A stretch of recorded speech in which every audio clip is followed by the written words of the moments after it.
So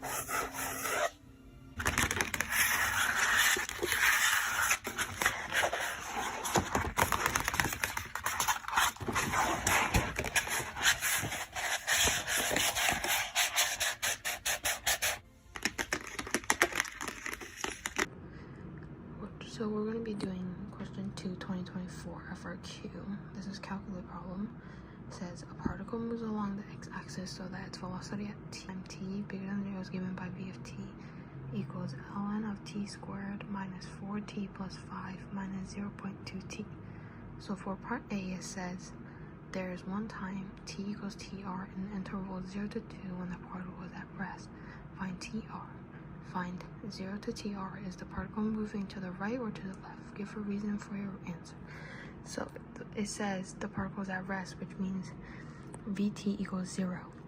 So to find tr, you would make it equal to 0. So by doing this, you can put the equation into your calculator and then click graph. You would get this graph. To find when tr equals 0, you can go to calculate by clicking second, trace, and then go down to 0, enter. And then you can press enter, makes that line, go down, make another line, and then click enter again. And it gives you y equals 0 and x would equal 1.426 if you round it. So tr would equal 1.426. So that's what tr is. So to figure out if it's moving right or left, since v of t is bigger than 0, that means the particle is moving to the right.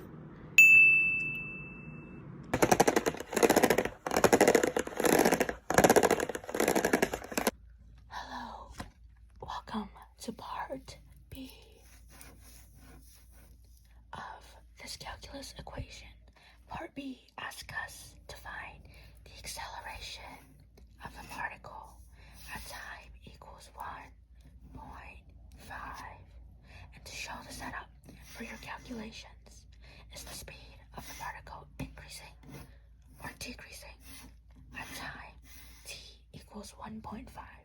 And we have our given equation here. So our first step is going to be to find the acceleration of the particle. In order to do that, let us set up our equation first. We know that the acceleration is equal to the derivative of the velocity, and we have to set t equal to 1.5. So our setup is going to be acceleration of 1.5 equals the derivative of the velocity of 1.5.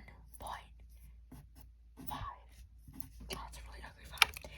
In order to find that, we're going to use our trusty calculator. Our TI 83 plus. It's kind of dusty, ignore that. Oh, beautiful. So first, we're going to press y equals.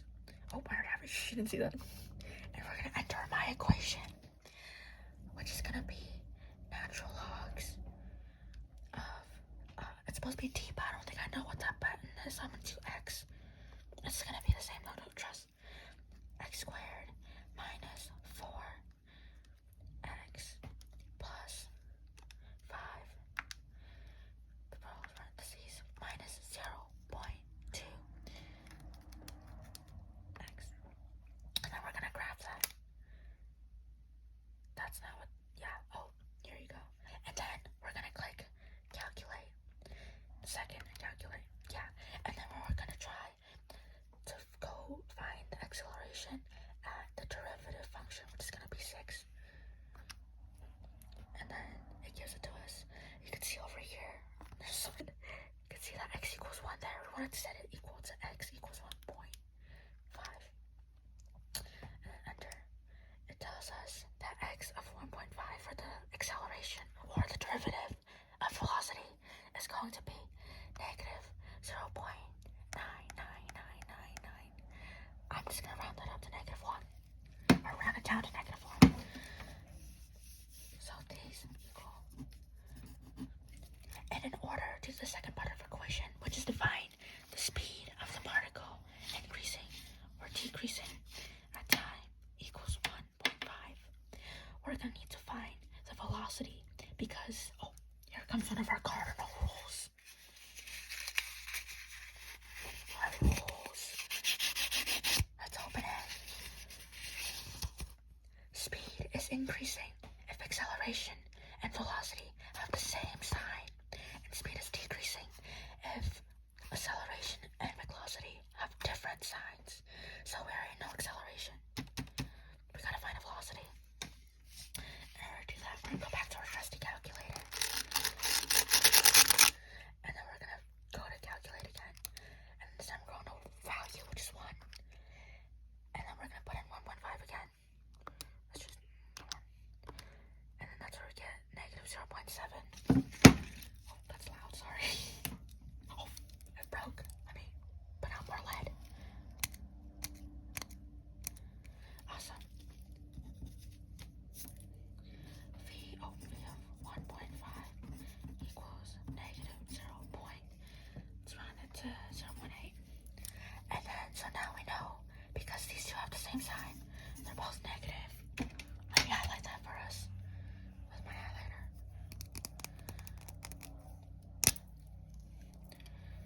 They're both negative. What's that gonna be? Is our speed decreasing or increasing? It's gonna be increasing because they have the same sign. Let me rip this up.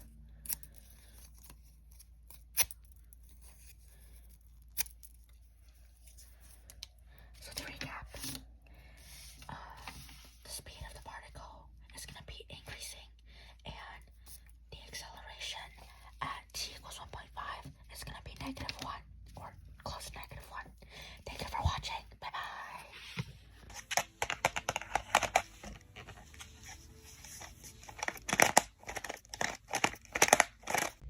For question C, the question asks the position of the particle at time t is x of t, and its position at times t equals 1 is x of 1 equals -3.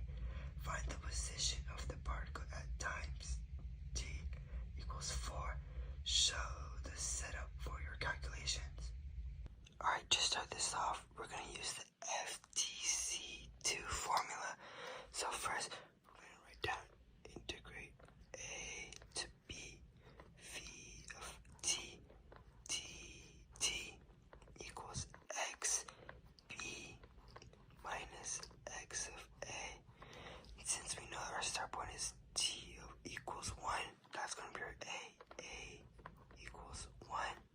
And since we're trying to find out what t equals 4, that's going to be our endpoint. So our endpoint is b equals 4.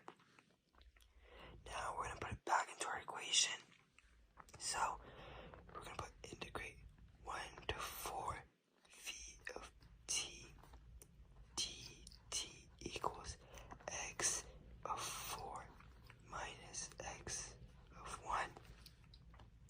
Since we know what x of 1 is, we're going to put integrate 1 to 4 v of t dt equals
which we are going to round to 0.197.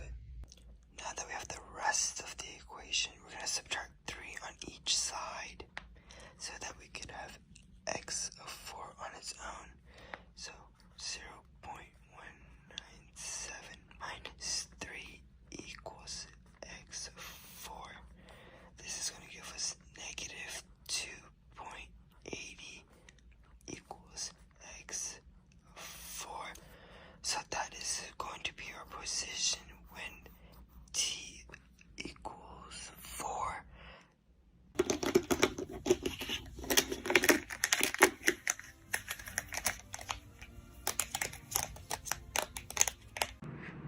So for part D, it says find the total distance traveled by the particle over the interval 1 to 4. Show the setup for your calculation. So to set this up, you will integrate from 1 to 4, parentheses, absolute value of v of t, dt. We have absolute value because if the particle turns around, that's a negative, and in total distance, you can't have the negative. So from here, you can just plug it into the calculator by going math 9 from 1 to 4. Absolute value of, since we have the equation still on our calculator, we could go variables, function, it should be the first one, and then dx, and enter. Your answer should be 0.958. So the total distance would be 0.958, and that's how you do part D.